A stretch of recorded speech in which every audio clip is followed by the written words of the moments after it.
This is Teachers Talk Radio, and you are listening live. Hello, good evening, and welcome to the Lit Lit Show on Thursday, the 28th of September. I'm your host, Paul Hazzard. And on tonight's show, we have the absolutely wonderful Dan Rebelato. Let's get to it. This is Teachers Talk Radio, and you are listening live. Tune in live at ttradio.org, or to join in the conversation, download the Podbean app and search Teachers Talk Radio. Follow the hashtag TTRadio. Tune in, talk it out with Teachers Talk Radio. Hello everybody, and welcome to the show this evening. Oh, the nights are getting darker. It's pitch black here as I look out on Northern Ireland on what was a horrible wet day as well. So you'll have heard in the introduction there, I'm really delighted to have Dan Rebelato with us. You've been... Oh my goodness, there I'm playing the introduction again. That's my first mistake. And I think I can see, Dan, you're in the studio, are you? I am in the studio. Ah, it's great to hear from you. That's lovely clear sound and everything as well. What's the weather like with you, Dan? It's supposed to start raining quite soon. I'm in London, by the way, but it is also pitch black. Yeah. Well, I suppose it's getting to that time of the year, isn't it? Yeah. It is indeed. Dan, we're going to take a minute and we're just going to listen to the week's news, and we'll be right back after these messages. Teaching is a rewarding profession, but it comes with its fair share of challenges. That's where ADAPT come in. We're not your typical trade union, but instead a modern, apolitical alternative, offering expert legal, employment and mental health support. Protection without the politics. So what makes ADAPT different? We're always apolitical and independent, specialised solely in supporting individual teachers. Our caseworkers are professionally qualified, ensuring you always get the best advice. Plus, there's 24/7 mental health support. Whether it's a simple contract check or handling serious allegations, ADAPT are here for you. Join the thousands of educators who've chosen ADAPT to protect their careers. Subscribe at adapt.org.uk today. ADAPT. Supporting school staff. Protecting careers. This is Teachers Talk Radio, and this is Teachers Talk Radio News.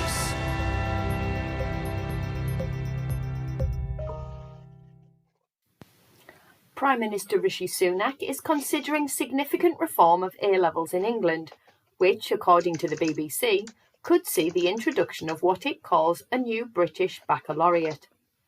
The PM's plans could include the compulsory study of maths and English up to the age of 18, as reported in the Daily Telegraph.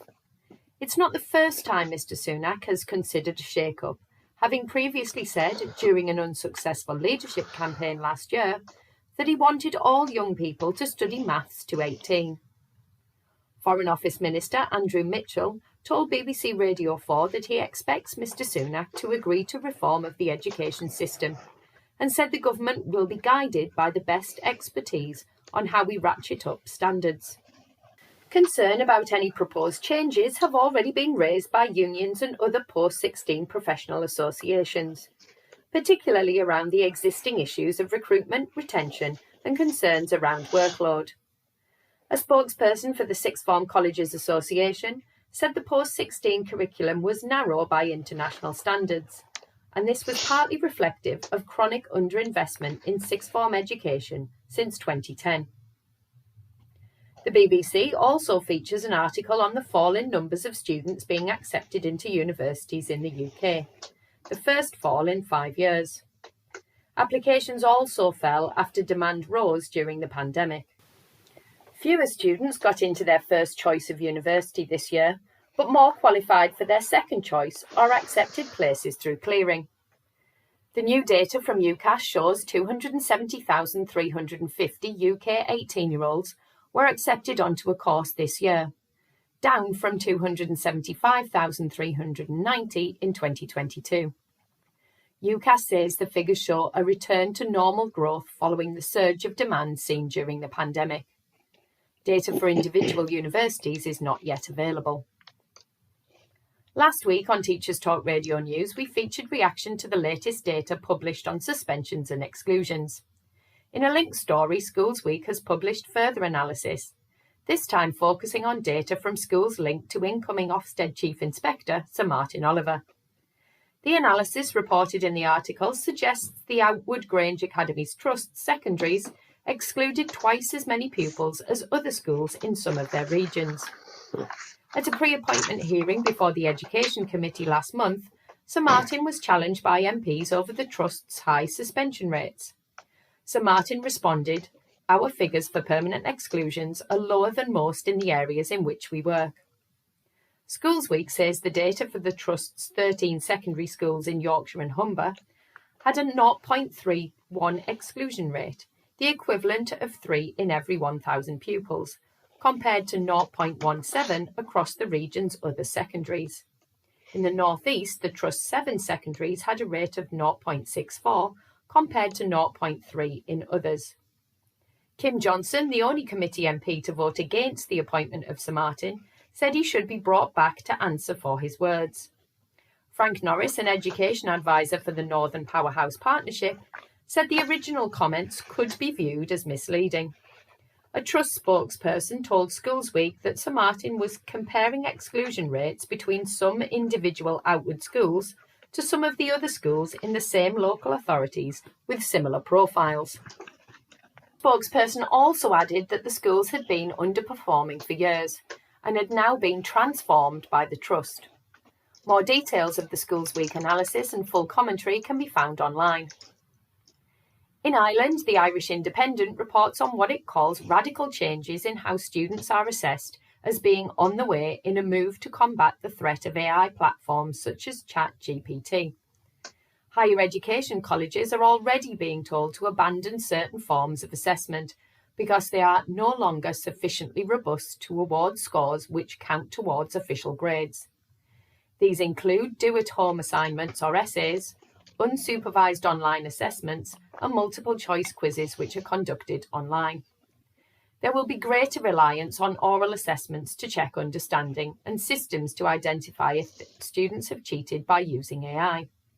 However, colleges are being told to resist any temptation to switch back to traditional end-of-semester formal exams. Instead, they should consider short-term reweighting of assessments whilst they formulate a long-term plan. Finally, this week saw Education Secretary Gillian Keegan comment in the House of Commons that children she had visited in schools affected by poor quality concrete, known as RAC, had been petitioning me to stay in the porter cabin because they preferred it to the actual classroom. Ms. Keegan's comments were met with derision by many, saying it showed a chronic lack of understanding of the poor quality facilities schools had been using for many years, particularly since the cancellation of the project to rebuild many schools.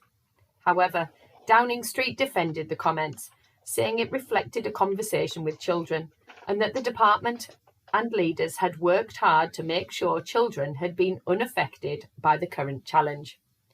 This has been your Teachers Talk Radio News with Joe Fox. Teaching is a rewarding profession, but it comes with its fair share of challenges. That's where ADAPT come in. We're not your typical trade union, but instead a modern, apolitical alternative, offering expert legal, employment and mental health support. Protection without the politics. So what makes ADAPT different? We're always apolitical and independent, specialised solely in supporting individual teachers. Our caseworkers are professionally qualified, ensuring you always get the best advice. Plus, there's 24/7 mental health support.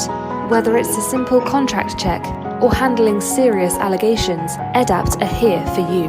Join the thousands of educators who've chosen ADAPT to protect their careers. Subscribe at adapt.org.uk today. ADAPT. Supporting school staff. Protecting careers. So, welcome back everybody after the news. And as I say, this evening we have Dan Rebelato. Now, in case you don't know who Dan is, well, shame on you for a start. But Dan is a leading audio dramatist. He's Professor of Contemporary Theatre at the Royal Holloway University. And he has written 27 audio plays for Radio 4. The most recent came out last week. It's still on BBC Sounds. You can listen there.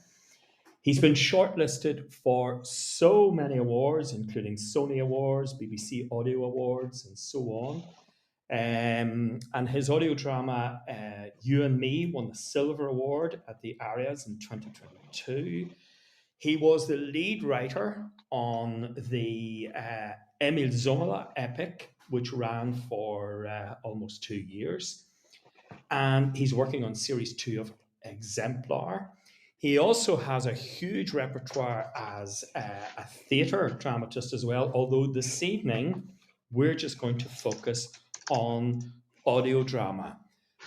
So Dan, with all of that, what's a typical day like for you? Oh, well, I would say there isn't a typical day, really. Of course not.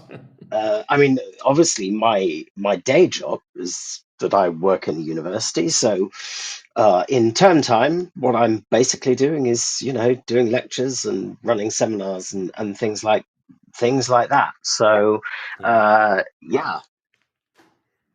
Yeah, busy, no doubt. So, how did you come to have an interest then, and maybe particularly in audio drama? That's a really interesting question. I mean, I didn't, when I was growing up, we didn't have Radio 4 on in the house, so it wasn't as if I was brought up on a diet of the Archers. In fact, they asked me to do a little introduction to the radio play that you mentioned, Slow Air, that was on last week. And one of the things I thought about when I was thinking about where this kind of interest in audio drama came from was actually my mum playing Bob Dylan, which she did obsessively in the house. So that I was brought up on Bob Dylan, and particularly there are a couple of songs of his that are very, very intricate narrative songs. There's one from the Blood on the Tracks album called Lily, Rosemary and the Jack of Hearts, which tells a kind of multi-stranded, very complicated mythic story about kind of love and rivalry and wealth and prestige and celebrity. And as when I was quite young, I guess I was been about 8, I listened to that over and over again, trying to kind of understand the story. And in a way, I suppose I was listening to a radio drama, at least an audio drama. Yeah.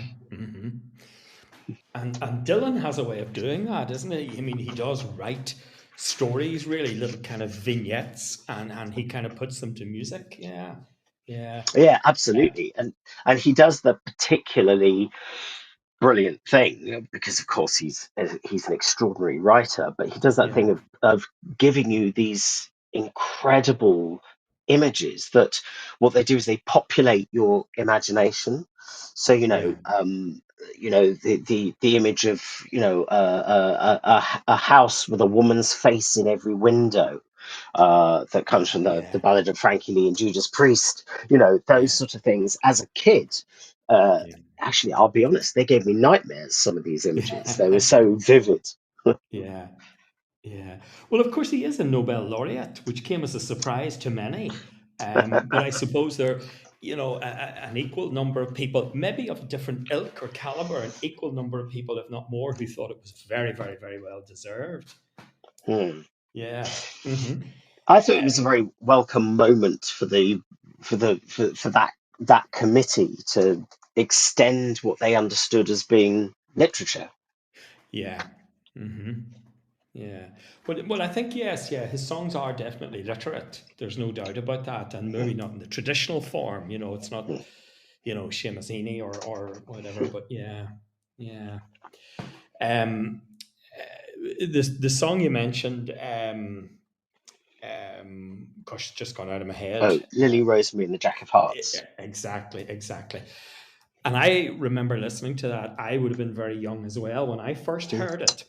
And I wouldn't have had the grasp that you've had of it. but I do remember a line from it. And Oh the yeah, line from it is Big Jim lay covered up, killed by a right. penknife in the back. And Penknife in the back. that was just so real. I could see Yeah, Big Jim lying in the grass. I could see the penknife. And we all had penknives, of course, in those days. We thought we that's were, right. we were all cowboys and Indians or whatever. But that was just so vivid. It was absolutely, Yeah, you could yeah. feel it really. And the Yeah. song is full of those images. I mean, It it's an is. It is. amazing It is. example. Yeah. But yeah, no, fantastic. Yeah. So that's amazing. Now that's how you came to audio drama. That's very, very interesting. Yeah. I've kind of always had an interest in audio drama and things as well. It's funny, when I do a little bit of homework on you, I kind of think I have an interest, and then when I do a little bit of homework on you, I think, oh my goodness, no, no. The amount of knowledge and so on that I have is really trivial. But I suppose my way. Well, I think first of all, my father would have grown up on things like the Goon shows and things like Oh that, and yeah. he would occasionally, we would have listened to those of an evening or whatever. And then, age 11, in 1974, I went off to boarding school. Now, that was the age of the wee transistor radio, and you would have had it under your pillow, and you would have had a single kind of earpiece going into your ear, and you'd be afraid that the supervisors or whatever would catch you, and you'd be listening to Radio Luxembourg and all of that. And all of those things, pop music, glam rock was huge, but Radio Luxembourg and so on didn't play kind of the more progressive rock that I liked. You'd have got the occasional, but yes, Genesis, Pink Floyd, and so on.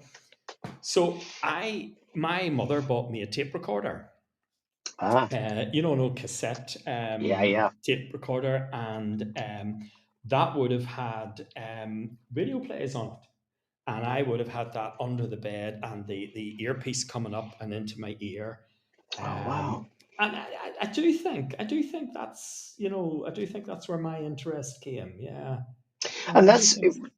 I think that's really interesting as well as your sort of origin story Yeah. for listening to radio drama, because I think more broadly in the 50s and 60s into the 70s, there was still a kind of sense of radio drama as actually being a slightly communal thing. The family would gather round the radio and Yeah. listen to Journey into Space or whatever it is. Hmm. Um, Hmm. but the kind of way that people listen to audio drama now is much more like you did in the mid Hmm. 70s, because Hmm. most of us, I think, probably listen on our own, maybe in a car or on headphones when you're walking the dog or jogging Yeah. or doing Hmm. the shopping, whatever it is. Yeah. And actually, that tells you something really important, I think, about audio drama, that it Mm. has that kind of intimacy, that it gets in your head. You know what I mean? Yeah. It literally gets in your head. You see, Dan, the other people in my life, my wife, my children, and all of that, they say, "Oh no, no, no, Daddy, that's not why." Because wearing another hat, I'm also a psychotherapist, and I Okay. do have a thing for listening to people and so on. Ah, And they say, "Oh no, that's your slant," because when we listen to that, you're interpreting and you're telling us, and you're trying to tell us where the character and their motives and so on. So that's I love the intimacy. I just love yeah, that. Yeah. I I can get my agree. earphones on and head out for a walk, and you've walked miles and miles before you've even you're gone, you're lost in this world of whatever it is. You mean so creative and dynamic, but you're really sucked into that world. Well, and the thing that's so interesting about that, of course, is that that's a challenge, because it's I don't think any radio writer or producer takes that audience for granted, because you know as well as I do that if it's boring, it's really easy to turn off. You Yeah. on BBC Sounds or iPlayer or whatever, there are hundreds and hundreds of plays you could listen to. So if this one isn't working for you, you can find something else. So one of the things that I've always thought about writing for radio is, how do you hook people in and keep them listening so that they, sometimes I have to say, one of the best bits of feedback I ever get is when people email and say something like, I was listening to your play on the way home in the car, and I sat in the car for 10 minutes after I got home because I wanted to finish, the play. And of course, that's a wonderful tribute. I mean, it's a wonderful tribute to what I wrote, but also to the actors and the sound designers and directors and producers and so on. Because that's what you have to do with audio drama. Yeah. No, that's very interesting. Yeah, extraordinary. Yeah, but it has that capacity to grip us. Yeah. I wonder, can we go back to, you did say in the 50s, 60s, I thought for a minute you were going to say I was born in the 50s. I was panicking there, but but it was a communal thing. And, we do see the photographs of the children, the family, and everybody sitting around, the big Bakelite radio and so on. Yeah. I have tried to do that, with my wife and my two children, but it's very, very difficult. It's really hard. I will tell you one program caught them. And we did sit around. There were only ever 26. Actually, there's a 27th. There's a special. I think there's two. Caught them, and that was Cabin Pressure. I don't know. Do you know what you do? You do. It's the most fantastic thing. And do you want to know something really weird? Yeah. We've got a 7-year-old son. Right. And I think we had it on. Sort of, we were just playing it ourselves. He got really into it. Actually, he was 6 at the time. He got really obsessed with it, and he now knows Cabin Pressure off by heart. He's 7. Yeah. My two boys know every single line that's coming up, it's fantastic. Yeah, it's a really, it's you know what? I kind of think it's the sort of thing that if it were on telly, we would be talking about this as one of the great British sitcoms, up there with Fawlty Towers and Blackadder and so on. It's amazing. Yeah, absolutely. I do really think so. Yeah, but anything else? And I have to say, another one that I was left really crestfallen because they didn't go for the Hitchhiker's Guide in the same way. Now, they did, and we had a little bit of success, but it just wasn't. And, I've got some very favorite kind of, maybe one-off plays and something, but they won't, it's very hard to replicate that sitting around and listening. That's very interesting. I was absolutely a Hitchhiker's Guide fanatic. In fact, talking about it, that would probably be my first actual experience of genuine radio drama. And I thought and still think it's one of the most extraordinary and brilliant things ever made, and never been better than when it was on the radio.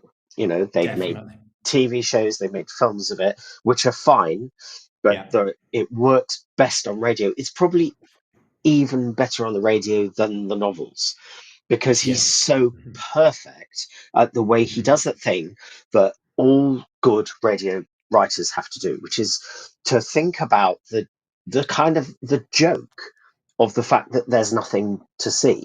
So you can just say one of the ridiculous, conceptual idea, a whale is plummeting through space. And you just, okay, that's what we're doing now.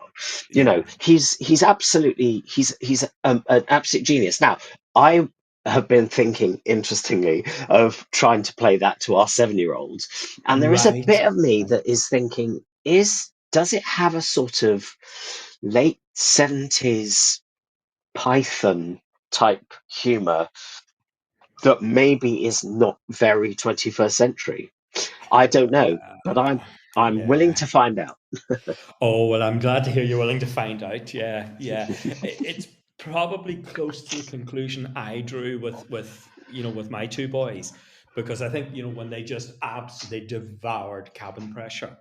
Right. Um, but yes, maybe Hitchhikers is just a little bit, it's a little bit 70s. It is certainly stamped with the 70s, isn't it? Yeah, Yeah. yeah. So I wonder then, we've kind of talked a little bit, well, what is the uniqueness then, of radio drama or audio drama in Mm, general? Because we do have to remember, you know, there are podcasts, there are all sorts of, private outfits that are setting up now, and mm. they're creating wonderful audio drama. It's a kind of a mix, I often think, between, narrative, maybe storytelling, and Yeah. audio drama.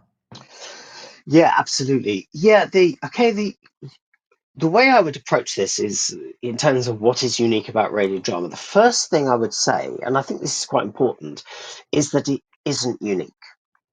It's Mm. the radio drama, audio drama, theatre, TV, film, it's all dramatic storytelling. Mhm. And I think there's a real ecology where they learn from each other. And, I don't think when I'm writing a radio play, I'm doing something as different from, say, theatre or TV as Mhm. as a novel is or poetry is from a Mhm. play.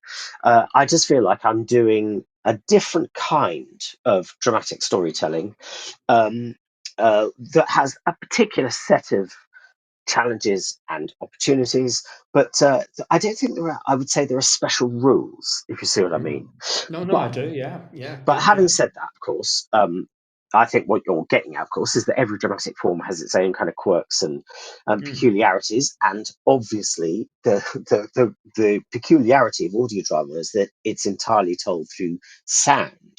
Um, Mhm. and there's an interesting. I mean, it's very interesting because over the whole history of radio drama, which is, as you may know, is just coming up to its 100th anniversary. It's the centenary Yes, of radio yes, that's drama right. in Yeah.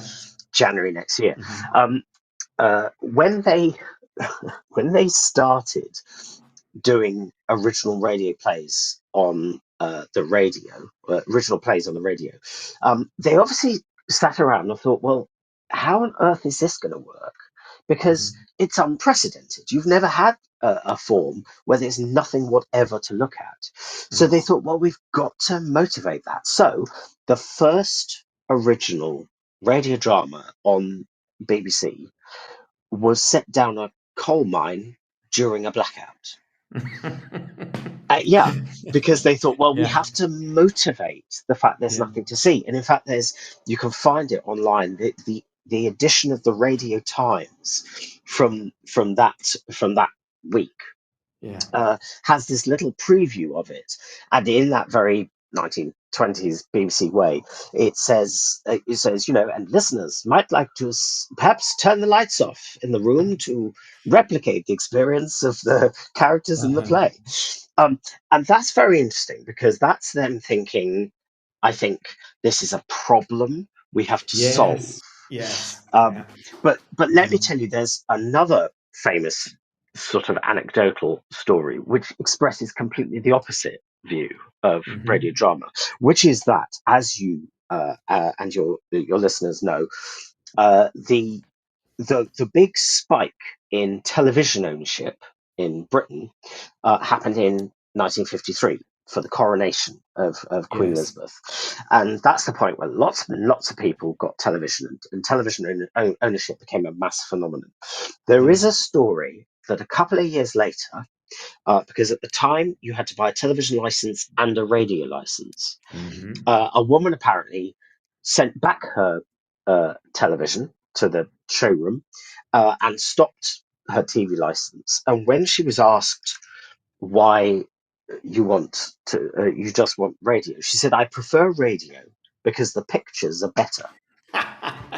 Terry Wogan used to say that a lot. Oh, really? Well, it's a classic Yeah, saying, but of course, yeah, what's interesting about it is it really does express the opposite of the blackout down the coal mine. It says that radio drama is doesn't. It's not that it doesn't have anything to look at. yeah, It is a richly visual medium. It's just yeah. those images are in your head. Yes, And yeah, I think that is how you deal with the relationship between images and sound, how you populate people's imaginations. That's absolutely, absolutely key. And it's at the heart of what you have to do when you're making audio drama. yeah, yeah. So very true. Yeah, yeah. And I actually think it definitely it's more than pictures, but Mm. where did we go the other week? Did we go to Dublin? And my family hate going to Dublin with me because basically it's an hour and a half in the car each way, and it's radio plays, you know. But what was that one called? It's not the night shift. I'll get the minute. Oh, again in a minute. But basically, it was a tense kind of situation where there was a housing crisis and there was a problem with a family in Liverpool and so on. Mm. Basically, it's 45 minutes of pure tension. Yeah. And my wife's sitting beside me and she's saying, Paul, my nerves are wrecked here. And I do think, once you get into it, as you say, if it grips you at the beginning, Yeah. not only are the pictures better, but the visceral is so real. It really, Mm. really lures you into, and it can be anywhere and anywhere in the world, any circumstance, any situation. That's another thing I like about it. Oh, Um, well, I think that's really important because there's one, again, you've been asking about the things that are specific to radio drama. yeah, Unlike theatre, TV, and film, it is uh, no more expensive to set your scene on Mars than to yeah, set it in Manchester. yeah. You know, so of course what that says to me as a writer is, well, why don't we have the scene on Mars? because Hmm. Hmm. because it's quite Hmm. hard to do it in Yeah. other modes and forms of storytelling, but it Hmm. literally is no more difficult. So you should have that freedom and that flexibility to just let your imagination roam and go wild. So. So yeah, I think absolutely. I mean, it annoys me that more radio drama isn't as imaginative as that, Yeah. because I always think that's not using the medium. But then, of course, you want to tell different stories. But yeah, I think that's really, really important. You can go anywhere so Yeah. easily. Yeah. Yeah. Absolutely. Yeah. And I mean, recently you went to Sicily with an echo that takes 32 years to come around, fabulous, Yeah. fantastic. Yeah. Um, Dan, before I get my knuckles wrapped here, I could talk to you all day and go down any number of avenues here, but we'd better kind of tie this or link this in some way, maybe to schools and teaching and, Yeah. maybe think about how, it could be used in a classroom or school. Now, I'm retired now after 37 years of teaching, and Mm. I did occasionally use little bits of radio drama. I thought it was good in ways for helping children maybe to understand a novel, and maybe given some of the children I used to teach, they wouldn't have read the novel and they wouldn't have been paying too much attention when you were going through. I remember there's a good version of Animal Farm, and I Ah. remember playing, and I think it's fairly sharp. I think it's maybe 2 hours or something. Hmm. And we did the novel. I love the novel. It's great, and so on. And you just get a sense that children haven't been all with you. But we played the radio play, and it worked. It was good. It certainly contributed or added something. Hmm. Um, but I wonder, I think that's a fairly blunt instrument way of using audio in the classroom. Um, Yeah. Well, I mean, I think that's a great thing to do because also I think what you can, for example, I would think that if you're teaching Animal Farm, and you play not even the whole thing, if you play like a key scene, Yeah. there's a really interesting conversation that can be started with saying, how different is that from the way you imagined Animal Farm when you Yeah. read it? Because then it starts getting people to refine and clarify the thoughts they had in their head, where those came from, locating them in the text, while hopefully understanding that any adaptation is going to have to make specific decisions. But Yeah. you can. I think that could be a very useful way of getting them to really think quite hard about the things that because mostly, I suppose, reading is a relatively unconscious process, and we don't necessarily always think very hard about the images that are coming into our head when we read, but it can get you to start really focusing those. And as I say, if you're taking those back into the text to say, well, so you thought that person would have, for example, a softer voice. Why did you think that? Is there Yeah. something in the text that tells you that? Is it something in the rhythm of the language and the sentences? Is it a description that Orwell's offered us? I think those are real possibilities. Yeah, I think so. Yes, yeah, I think that's a great idea. Yeah, we've mentioned imagination a couple of times, and I wonder, um, what's the link then between audio drama and imagination? Is there a link? Is there? Oh, yes, absolutely. Oh, and this is just such a big and fascinating, interesting area, which is about, I think, for me, I think one of the things that clarified for me how radio drama works is that when I say, and I've used this phrase a couple of times, I think, that a radio drama populates your imagination. I don't think it populates your imagination in the same way that seeing things populates your retina, if you see what I mean. Yeah. So Oh, let I me do. say Yeah. that more, give you an example of that. What I mean is that images in the imagination are very different from optical images. And an example of that would be, Paul, if I say to you now, I'd like you to imagine a man. And then I say, what was that man wearing black shoes? He It's wasn't. Yeah. okay. It's quite likely that you might say, I don't know, because I hadn't imagined that bit.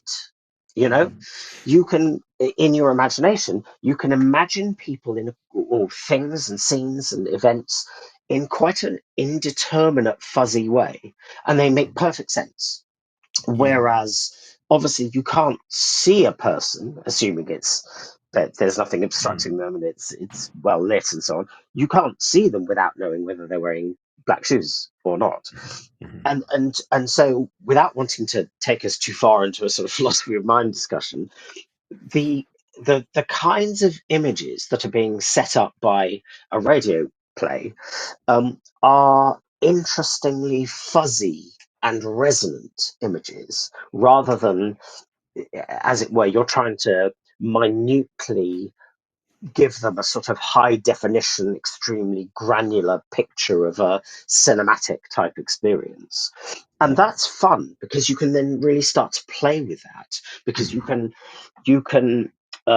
give people the impression that one sort of thing is happening, and then you can quite easily transform it into a very different scene in a way that it would sort of give the game away. If I don't know, if, for example, this came up this afternoon. I was teaching radio drama with my undergraduate students, and one of them came up with the idea of somebody talking to someone, and you think that it's a customer talking to them in a coffee shop, and then perhaps, and you'll like this, you realize, oh, it's actually a psychotherapy session. And Yeah. that sort of thing, if you're seeing exactly what's happening, well, it's in a coffee shop or it's in a therapy room. But on the radio, you can make it indeterminate in a way that allows you to make those shifts. And yeah, what are the implications of that then? Well, I think the implications of that are that when you write a radio play, or when you're editing and directing a radio play, you need to be aware that you are trying to put images in people's heads. Yeah. But as I say, you're not. It's not terribly important that you're saying extremely precise things. Sometimes you hear radio plays where I think the writer has got very anxious about, well, I have to make this visual. So the characters Mm. sort of discuss the shape of the room and the color of the walls and the nature of the furniture. But you don't have to do any of that. You just need to evoke it in a certain way, and people will do all that work for you. So really, less is more. Yes, I think Yeah. that's always a good rule in dramatic writing. Yes. Yeah. So then I kind of want to ask you, um, what's the relationship then in terms of imagination?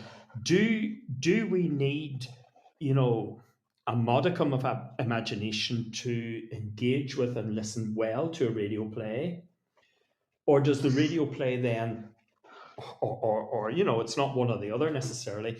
Mm. You know, does that boost our imagination? Does that really, you know, is it like fertilizer for our imagination, or? That's such an interesting question. I don't know that Mm, I've ever thought of it like that, but that seems to me quite plausible. You know, mm, that actually, if you're, if you just watch TV, and hey, TV, we have been in a golden age of TV for the last 20 years. yeah. So it's wonderful. But if you Mm-hmm, just watch TV and everything is sort of shown to you and everything mm-hmm, is demonstrated and it's quite literal, mm-hmm. that might impoverish the imagination. Whereas there is something about a radio play that is always going to, it's always about hint and suggestion and allowing you to do that work. And as you say, unique. You know, unique to the listener. You know, 10,000 people listen to, you know, a car exhaust and a car accelerating in a radio play. That car is going to be a different color, a different make, a different brand, or whatever. Yeah, Yeah, yeah, yeah. absolutely.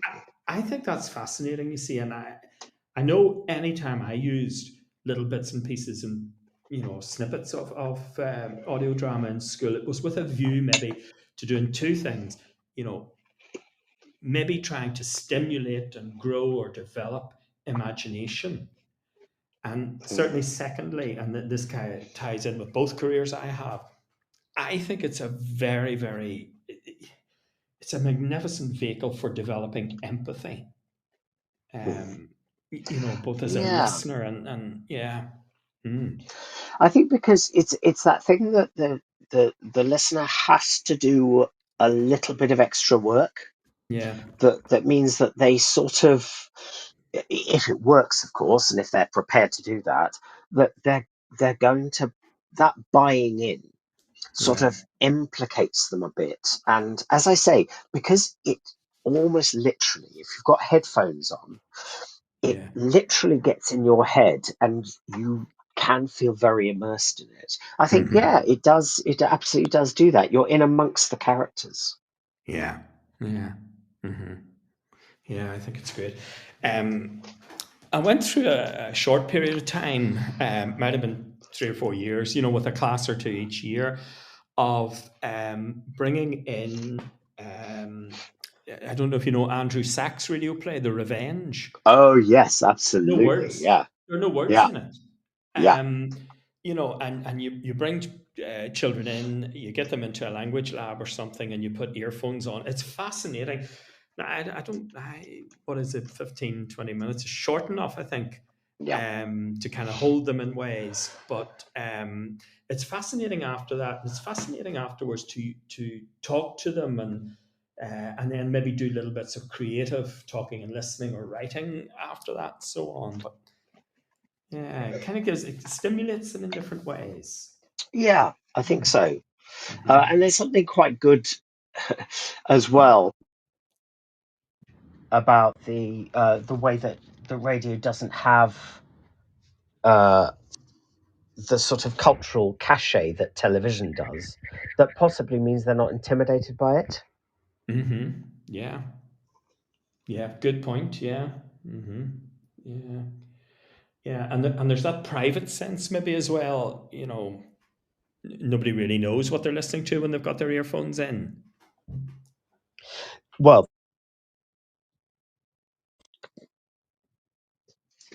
Oh, we might have lost Dan here. We'll just check the sound here. can you hear me? Dan, are you still? Hello, got you back. Yeah.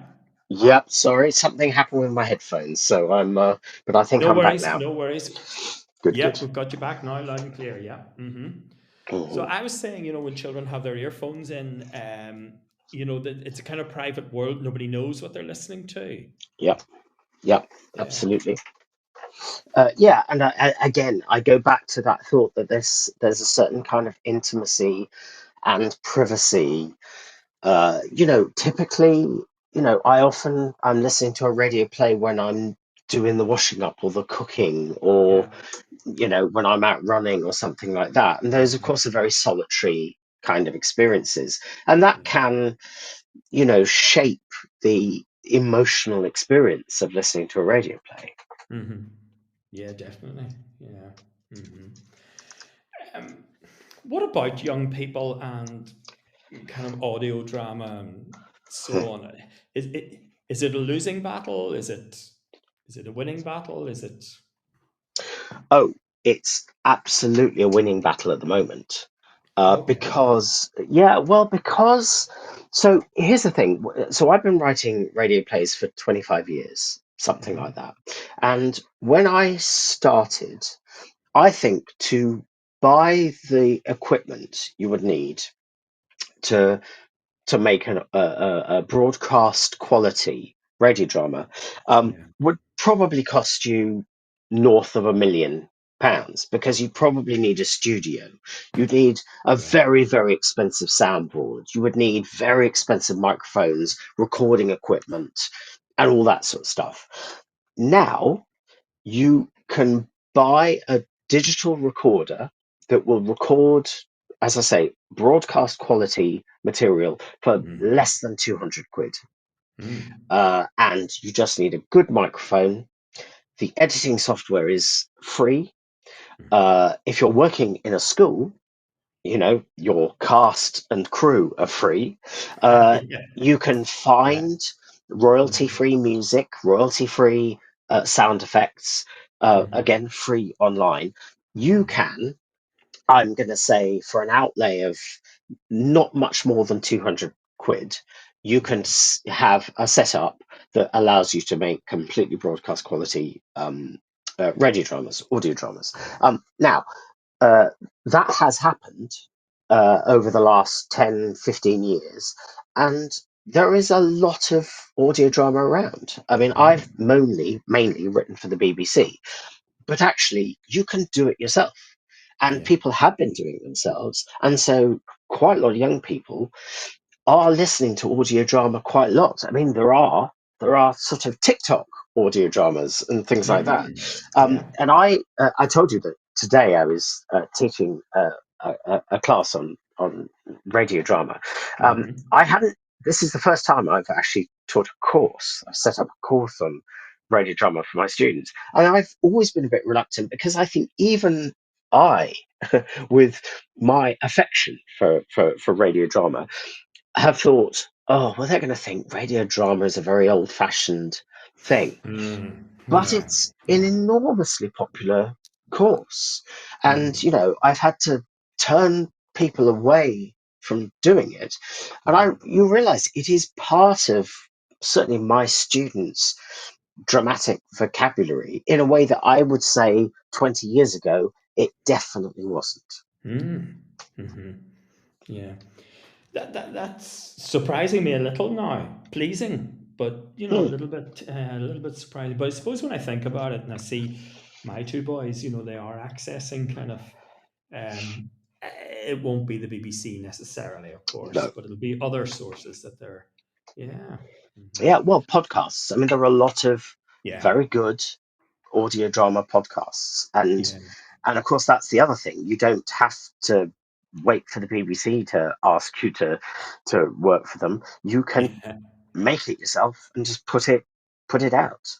Yeah. And that's very exciting, I think, in a school. Obviously, there are various sorts of safeguarding things, careful about identifying people too closely. But, the students really can genuinely make their own radio play and put it out to the world.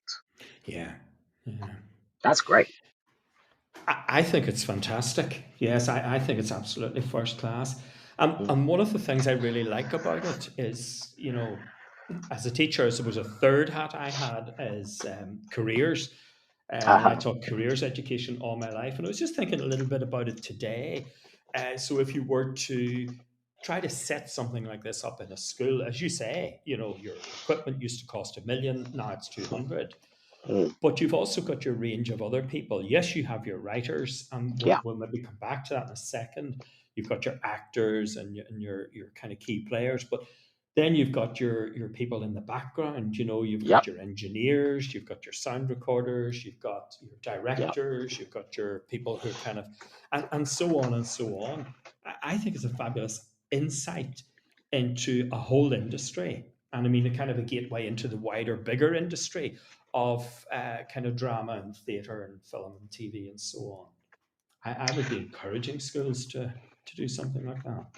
I certainly would. And I mean, one of the things I think that's really good about that you've exactly just said, if you think the role of the writer, the director, the actor, the sound recorder, the person who marks up the script, the Mm-hmm. person who edits the sound at the end, the person who perhaps is in charge of the whole process and making Yeah, sure people are in the right place at the right time, yeah. the person who's in Mm-hmm. charge of getting it on social media. These Mm-hmm. are all very different types of student, I think. Mm-hmm. Mm-hmm. Um, Probably, I would say, a broader range than you would get in a kind of drama class, actually, because you get the people who go, I couldn't act to save my life, but I really love the idea of working a boom mic and, sort of Yeah. making Mm-hmm. sure that everyone is properly recorded and figuring out clever ways of turning this sound effect into something completely different. Mm-hmm. So I think there's that's really important as a kind of practical thought for how this might also interact with other subjects. You talked a bit about your animal farm story. Mm-hmm. Mm-hmm. Um, I think there's a really interesting thought. What if you're studying Animal Farm? What if you spend a week saying, how would you adapt this for Of radio? course. Yeah. And Mm-hmm. making, obviously, maybe not making the whole of Animal Farm, but, making a big, interesting section of it and get people to write it, get people to perform it, get it recorded, edited, add the sound effects, and Mm-hmm. then see what we think about it. Again, it's going to start telling the students in a very vivid and sort of lived experience way. They're going to have to start grappling with things like, what does character mean in a novel? Yeah. What does structure mean? What is tension and drive and those sorts of things? So I think there are all sorts of uses for it. I think that's a tremendously important kind of core thing that audio drama can do in a school.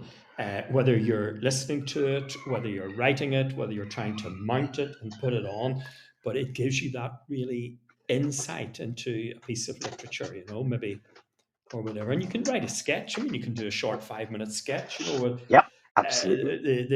the pigs trying to take down the signs on Animal Farm or something, Yep, yep, and yep, yep. you're not climbing ladders. Health and safety will be happy. We hope. Yeah, Yeah. great. I think it's fantastic. Yeah, it's a great and underused resource. Hmm. Dan, I could talk to you for weeks about this, and yes, we would skirt in and out of education, but just in general. Now, I think we have. Yes, I think we've managed to keep it fairly well focused on schools and so on, and I think we've done a good job of promoting audio drama. I hope so. And it's at this time of the show I generally ask a question. Dan, if you had a magic wand and you'd only one spell you could cast, what change would you make to education that would significantly improve the lot of teachers? Oh, well, I should say my wife is a teacher, so Oh, I right. really Okay. she should probably answer this question. Uh, Is it too obvious to say money? okay. Yep. I think that would Well, be very welcome. well, I was listening at the beginning of the hour. I was listening to the news item about Gillian Keegan saying that students have been saying we like our porter cabins more Yes. than our Yes. classrooms, and I really don't think that's the knockdown argument that she thinks it is. I You know. know, if people are thinking this porter cabin is actually better than the classroom that I'm in, Yeah. that's not a good thing. And also I would say this: my wife is a teacher, but I think teachers are just extraordinary. They should be the heroes of our culture, uh, and it wouldn't hurt to get that impression more widely understood if Yeah. teachers were had really good salaries. And this is not the way we've been going for the last 13 years. It's not really. It's not really. No. No. And Dan, that question usually kind of ends the program, but you just sparked something in my mind there, and I'll just kind of tap your brains on it at the minute. As a broad brush, as just broadly, how are teachers portrayed in drama? Whether it's audio, whether it's stage, whether it's television, films. Oh, that's really interesting. My sense is you never ever see or you very, very rarely see a normal classroom. Yeah. It's either the highly charismatic, Dead Poets Society type teacher who Yeah. changes everyone's lives in a Yeah. totally in a maverick way, or else Yeah. it's the classroom where everyone is throwing paper aeroplanes and the hapless teacher is unable to keep control. My Yeah. my sense is that virtually every classroom is somewhere between those, and you rarely see that. So Hmm. I'd like to see more of that. Yeah, yeah. I always kind of wonder just how the archetype is presented. I never think the archetype kind of gets presented in a way that it teachers deserve, you know? Mm. I just wonder. Yeah. I mean, the thing that's difficult, of course, is that if you're trying to make a drama, you need a bit of of conflict, a bit of energy, a bit of this sort of thing. The thought of having your drama entirely being a very competent teacher pretty effectively Yeah. teaching a geography lesson is obviously Yeah. not going to make for very great drama. It doesn't. But It doesn't, we no. do need to find a way of making sure that teachers are not painted in a ridiculous way that encourages the negative perceptions that people tend to Yeah. have. Yeah. I think it's critically important because and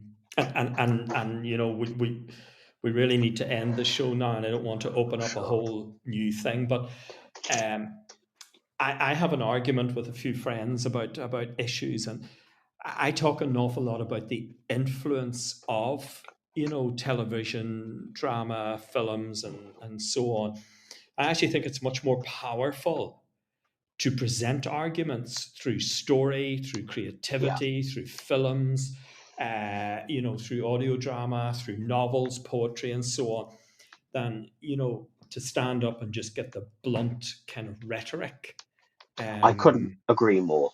I think that's an extraordinary powerful, and it's very often kind of the direct blow is missed and the subtlety lands deeper in the Yeah. listeners, the viewers, the observers, and it kind of descends into the person and percolates and kind of comes out later as positive attitudes or wisdom or insight. Or and I think that's the power of people like you, the power of people like writers who are extraordinarily skilled with excellent first-class imaginations who time after time, give us great entertainment. But as we've seen over the course of an hour, not only is it entertainment, but there's an awful lot of education, maturity, growing of imagination and so on that happens with our creatives. Well, Paul, you make me want to write something set in a school. Watch that space. Oh my goodness. Oh my goodness. Dan, it's been an absolute pleasure talking to you. I'm so sorry it's only an hour, but I will definitely be having you back on the podcast, and we'll push the boundaries of talking about drama, and we'll edge in a little bit of education and schooling as well. Wonderful. Thanks, Paul. Dan, thank you very much. Take care now.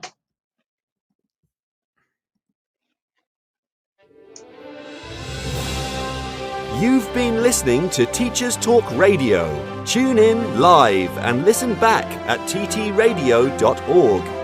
We look forward to hearing from you next time on Teachers Talk Radio.